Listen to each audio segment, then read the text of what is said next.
Slogan है, व्यर्थ संकल्पों को 1 सेकंड में स्टॉप करने की रिहर्सल करो तो शक्तिशाली बन जाएंगे। कभी किसी ने अभ्यास किया है? व्यर्थ संकल्प चल रहे, नेगेटिव संकल्प चल रहे, और आप अपने मन बुद्धि संस्कार को ऑर्डर करो और उन्हें स्टॉप कराओ। कितने सेकंड में स्टॉप होते हैं? चेक करो। कितना समय लगता है? चेक करो। ये कभी अभ्यास किया है? रिहर्सल किए? 1 सेकंड में होना चाहिए। मन आपकी पूरी कमांड चलनी चाहिए बुद्धि पर, मन पर, संस्कार पर। मन को कहा स्टॉप, एक भी संकल्प नहीं उठना चाहिए आगे। बुद्धि को कहा स्टॉप, एक भी विजन नहीं आना चाहिए। संस्कार को कहा स्टॉप, कोई भी संस्कार इमर्ज नहीं होना चाहिए। इसको कहते हैं मास्टर सर्वशक्तिवान। इस अवस्था में जाना है, फिर बच्चे बड़ा आनंद आएगा। तुम्हारे मन में जो संकल्प आ रहे वही तुम्हारी जीवन है। तुम्हारे बुद्धि में जो विजन आ रहा है वही तुम्हारी यात्रा है। तुम्हारे संस्कारों में जो संस्कार इमर्ज हो रहे वही तुम्हारा सब कुछ है। जीवन भी, यात्रा भी, प्राप्ति भी। तो तुम्हें इसे ही तो बदलना है भाई। करना भी क्या है? मन में अशुद्ध संकल्प चल रहे इसलिए परेशान हो ना, परेशान मन के विचारों के कारण हो ना। बुद्धि में जो तुम्हें चाहिए वो विजन नहीं आ रहा इसलिए परेशान हो ना। संस्कार जैसे चाहिए वैसे इमर्ज नहीं हो रहे इसलिए परेशान हो ना। 3 ही तो चीज़ें हैं, इतनी सी है वो भी, उन्हें भी कंट्रोल करना नहीं होता तुम्हें। 3 को, मन बुद्धि संस्कार को, कोई इतने पहाड़ जितने बड़े नहीं है वो। 3 ही तो है जिनको ठीक करना है। 3 ठीक हुए कि पूरी जीवन ठीक हो गई। क्या बचा अंदर से बाहर से जीवन ठीक होने में? 3 को ही तो ठीक करना है, मन बुद्धि संस्कार को। करते हो इस पर काम, इन्हें ठीक करने के लिए? मन आपका अच्छे विचारों में लग गया, बुद्धि अच्छे विजन में लग गई, संस्कार अच्छे वाले हो गई जीवन सुंदर। क्या चाहिए सुंदर जीवन बनाने के लिए? कहाँ पागलपन की यात्रा कर रहे हो? कहीं मेंटल तो नहीं हो ना तुम आध्यात्मिक के नाम पर? इस 3 को तो ठीक करना है भाई। मन एक, संस्कार एक, बुद्धि एक, हो गए 3 ठीक, सब ठीक। क्या बचा है बताओ? 14, 15, 16 3 ही तो नंबर है। इनसे ही तो तुम्हारी जीवन है और तुम इन्हें ठीक नहीं कर सकते, अपने हिसाब से चला नहीं सकते। ऐसे कैसे आध्यात्मिक हो तुम भाई? होश में आ जा जरा। तुम्हारा मन है ना तो तुम्हारे हिसाब से चलना चाहिए। तुम जो कहो वही चले उस मन में। तुम्हारी बुद्धि है ना तो बुद्धि में वही विजन आना चाहिए जो तुम कहो। तुम्हारे संस्कार है ना तो तुम जो कहो वही मर्ज होने चाहिए। होश में तो हो ना भाई। 3 को ही तो ठीक करना है, बाकी स्थूल कर्मेंद्रिय तो अपने आप ठीक हो जाएगी जब ये 3 ठीक हो जाएंगे। तुम इतने कमज़ोर हो गए जो इन 3 को ठीक नहीं कर सकते, मन बुद्धि संस्कार को। और तुम्हें सब स्पष्ट किया है, आत्मा का ज्ञान स्पष्ट रूप से दे दिया है कि आत्मा सितारे मिसल है, उसमें मन का, बुद्धि का, संस्कार का। ऐसे भी नहीं कि कोई अदृश्य शक्तियाँ है जो तुम्हें खबर ही नहीं कहाँ पर है, कैसी है, और उन्हें तुम्हें ठीक करना है। दुनिया के लिए बात है ऐसी, पर तुम्हारे लिए तो ऐसी बात है नहीं। बस ये 3 ठीक, सब ठीक। होश में आ जाओ, ऑर्डर करना सीखो, कमांड देना सीखो। ये प्रैक्टिस होती है आध्यात्मिक जीवन में। मन को देखना है वो क्या कर रहा है, नहीं चाहिए स्टॉप, ये करो। बुद्धि को देखना है, नहीं चाहिए स्टॉप, ये करो। संस्कार, ये इमर्ज हो जाओ। राजा हो ना तुम, मालिक हो ना तुम, तो ये सब कब करोगे? तुम्हें क्या लगता है कोई और आएगा या भगवान आएगा और ये सब कराएगा क्या तुम्हारे अंदर बैठकर? जो करना है तुम्हें करना है भाई। कोई भी परिस्थिति हो, मन में अगर संकल्प ही नहीं चल रहा है, परिस्थिति असर करेगी? मैं पूछना चाहता हूँ, कितनी बड़ी भी परिस्थिति आई, शरीर छोड़ने की भी परिस्थिति आई, पर मन में संकल्प ही नहीं चलने दिया आत्मा ने, परिस्थिति प्रभाव करेगी क्या? नहीं कर सकती। मन नहीं चल रहा है तो परिस्थिति चल ही नहीं सकती। मन से परिस्थिति चलती है और उस मन को चलाने वाले तुम हो ना, और तुम नहीं चलाते इसलिए माया चलाती है। और माया ऐसे चलाती है जिससे मन परेशान हो, तुम परेशान हो। माया को बुराई में अच्छाई अनुभव होती है। तुम अच्छाई चाहते हो, पर बच्चे करना क्या है? अपने मन को अपने नियंत्रण में चलाओ, बुद्धि को अपने नियंत्रण में चलाओ, संस्कारों को अपने नियंत्रण में चलाओ। तुम कभी कोई सेवा करते हो, बर्तन करते हो, कभी कहा है संस्कार, बर्तन मांजने के संस्कारों को इमर्ज करो, बहुत अच्छे से बर्तन मांजने, कहा है कभी? नहीं। तुम ऐसे कभी चलते नहीं हो। बच्चे ध्यान देना, कोई भी कर्म हो, बुद्धि, मन, संस्कार, तीनों को ऑर्डर जानी ही चाहिए। ये मेरी श्रीमत है, ध्यान में रखना। यही राजयोग की विधि है, यही विधान है, और फिर आगे कार्य होना है। ऐसे नहीं कि कार्य कह दिया और तुमने शुरू कर दिया, ऐसे नहीं होता। मुरली भी पढ़नी क्यों ना हो, योग भी, आत्मिक स्थिति भी करनी क्यों ना हो, भोजन भी करना क्यों ना हो, नहाना धोना भी क्यों ना हो, सोना भी क्यों ना हो, ऑर्डर जानी ही चाहिए तीनों को भी, बुद्धि, मन, संस्कार। उसके बाद कार्य करना है, और कार्य करना नहीं है, वो करा रहे हैं, ये साक्षी होकर देखना है। बुद्धि, मन और संस्कार करा रहे हैं।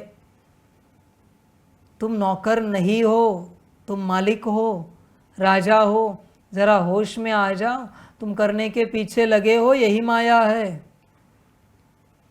कुछ भी करना नहीं होता, यहाँ हो जाता है।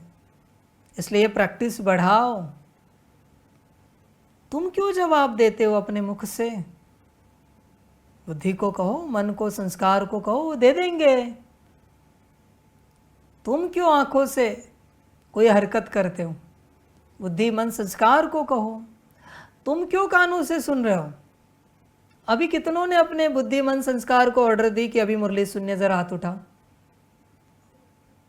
बहुत अच्छा, मैंने तो कब की श्रीमत दी है, याद है ना?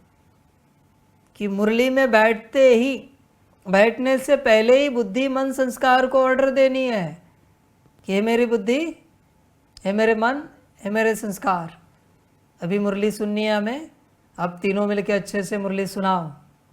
बुद्धि, बाबा जो जो सुना रहा है उसका विजन श्रीमत अनुसार क्रिएट करो।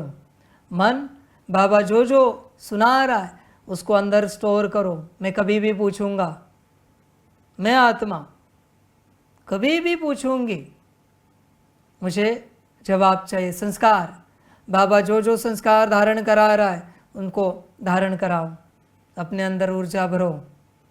ये ऑर्डर होती है। तुम ये सब करते नहीं, तुम बैठते हो मुरली सुनने के लिए। तुम्हें क्या लगेगा मुरली सुन पाओगे? नहीं हो सकता बच्चे। तुम्हें यही लगेगा हो जाएगी मुरली, हमने मुरली सुनी। समझ है बच्चे, हमेशा ध्यान में रखना, कोई भी आत्मा कभी भी कोई भी कर्म डायरेक्ट नहीं करती। इन आँखों के द्वारा भी आपने देखा, फिर भी पहले बुद्धि, मन, संस्कार तक जाएगा और वहाँ से आत्मा तक जाएगा। इन कानों से सुना तो भी बुद्धि, मन, संस्कार के पास जाएगा, फिर आत्मा के पास जाएगा। आत्मा हमेशा बुद्धि, मन और संस्कार से ही लेती है, और वहाँ से ही देती है। कुछ बोलना भी हो तो भी आत्मा, बुद्धि, मन और संस्कार, यही सीक्वेंस है, बुद्धि, मन और संस्कार, इस सीक्वेंस से कम्युनिकेशन करेगी। बुद्धि, मन, संस्कार बाकी पॉइंट्स और फिर स्थूल कर्मेंद्रियों द्वारा कम्युनिकेशन करेंगे। आत्मा डायरेक्ट कम्युनिकेशन कभी नहीं करती, पार्ट ही नहीं है आत्मा का, ध्यान में रखना। और बुद्धि, मन और संस्कार, इसमें भी आत्मा मुख्य सिर्फ बुद्धि से कम्युनिकेशन करती है, सिर्फ बुद्धि से। सेकेंड लेवल में संस्कार और मन से करती है आत्मा। देख बच्चे, तूने अगर इनको कहा ही नहीं तो मुरली कैसे अंदर जाएगी? मुरली कानों से आत्मा नहीं लेगी अंदर, आत्मा तो सिर्फ बुद्धि से ही मुरली लेगी, बुद्धि, मन और संस्कार से। तू ऑर्डर करता है क्या? नहीं किया तो आज की मुरली गई तेरी। तुझे भ्रम है कि तूने मुरली सुनी है। हर कर्म में ऑर्डर करना पड़ता है। आत्मा कभी भी बाहरी रूप से कोई भी कर्म नहीं करती। आत्मा सिर्फ बुद्धि तक ही कर्म करती है, वो भी ऑर्डर का। हाँ, बाकी अनुभव करती है आत्मा, लेकिन वो भी बुद्धि के द्वारा। साइंस समझो, बस भ्रम में नहीं चलो इमोशन के। बहुत बच्चे भ्रम में चलते रहते हैं, उनको खबर ही नहीं है कैसे करना है, क्या करना है, क्या नहीं करना है। ड्रामा बच्चे, ध्यान देना, आगे तुम्हारी अपनी मर्जी। कमांड देना सीखना हो तो सीखो, मैंने तो बता दिया है। हर कर्म में बैठना है तो भी कहना है, अपने से जो तुम कर रहे हो वो मायावश हो।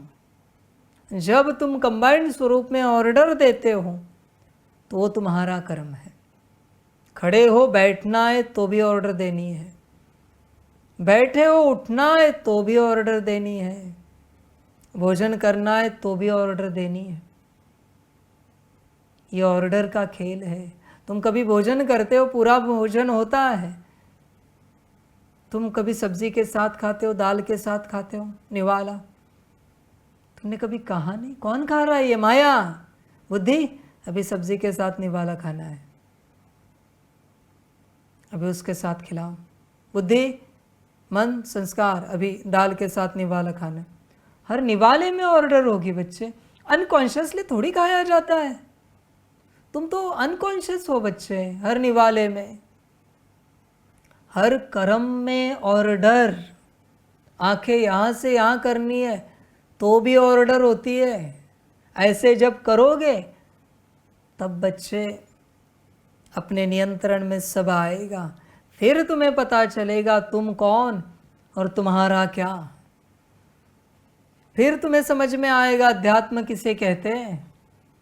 समझ की बात है बच्चे, तुम ये सब करते नहीं, बकवास बातें करते रहते हो। हम रोज मुरली सुनते, रोज अमृत वेला करते, ये सब कौन करेगा? होश में हो क्या मुरली सुनने के लिए, अमृत वेला करने के लिए? ये है प्रैक्टिस, ये है साइंस, और इसकी प्रैक्टिस करनी पड़ेगी कंटिन्यूअस, जब तक कड़े संस्कार ना बने। यही सीखने के लिए तुम यहाँ आए हो। और क्या सीखोगे? इन अक्षरों से क्या सीखोगे? अभी ये लिखा है, व्यर्थ संकल्पों को 1 सेकंड में स्टॉप करने की रिहर्सल करो तो शक्तिशाली बन जाएंगे। ये प्रैक्टिकल है ना?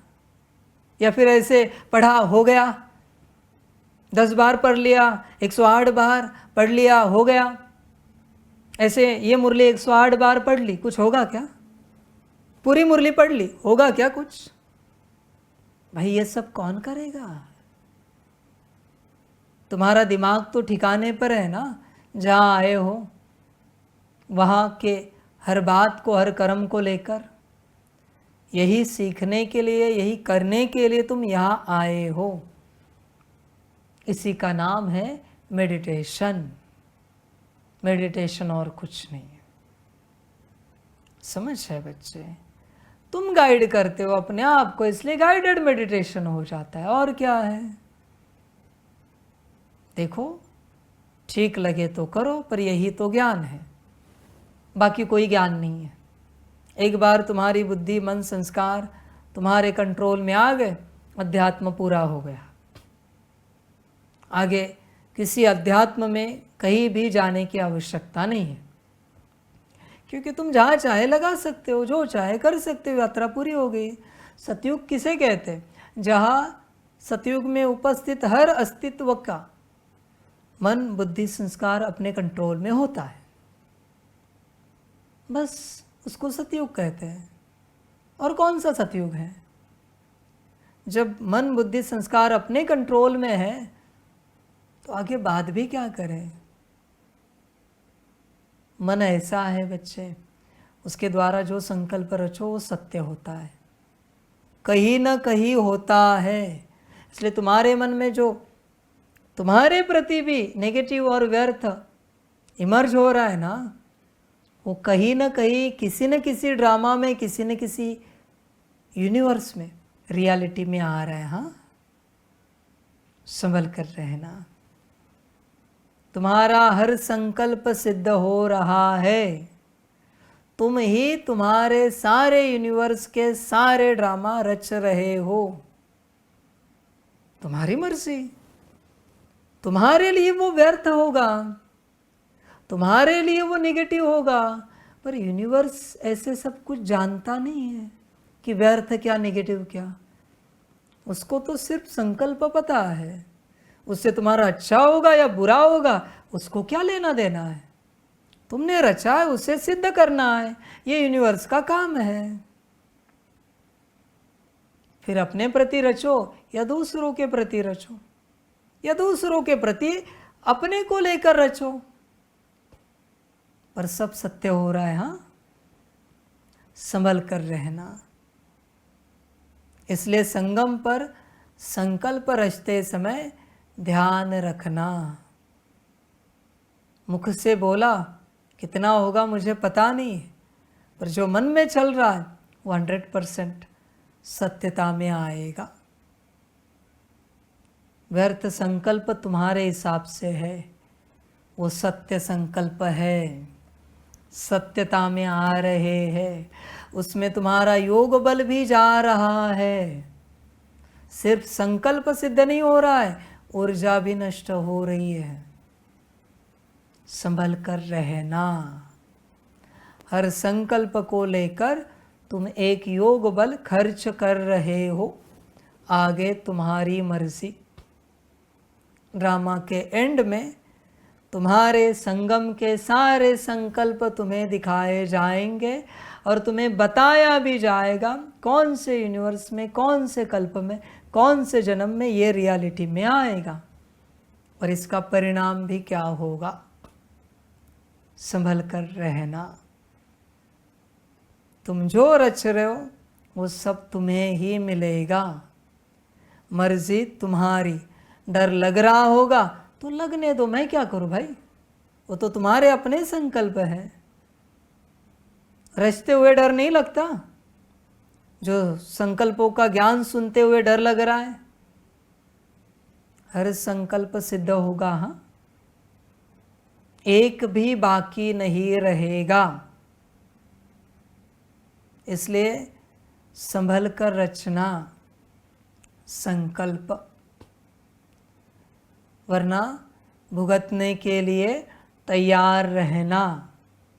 मन का हल्का फुल्का विचार भी सिद्ध हो जाएगा और लंबे समय के लिए, यहाँ का 1 सेकेंड वहाँ के 1 साल के बराबर है। इसलिए जो रचना है रचो, तुम्हारी अपनी मर्जी, अपनी लाइफ है, जो अच्छा लगे करो। संभल कर रहना। बाकी ड्रामा बच्चे 3 को ही कंट्रोल में लाना है, जीवन सुंदर हो गई। अव्यक्त इशारे, रूहानी रॉयल्टी और प्योरिटी की पर्सनालिटी धारण करो। आप सबकी पहली प्रवृत्ति है अपनी देह की प्रवृत्ति, फिर है देह के संबंध की प्रवृत्ति। और एक बात याद आई, बच्चे बड़ी बात बताता, संगम पर तुम जैसे चलते हो ना वैसे तुम्हारा जीवन होता है। संगम पर अगर चलते तुमने एक बार झूठ बोला ना, एक हल्का फुल्का, तुम एक जन्म पूरा झूठ ही बोलोगे और लोग भी तुमसे झूठ बोलेंगे। इसलिए इस एक उदाहरण से समझ जाना संगम की जीवन क्या परिणाम करती होगी। इसलिए यहाँ संभल कर चलना, यहाँ चतुराई करोगे वह बड़ी चतुराई तुम्हारे साथ होगी।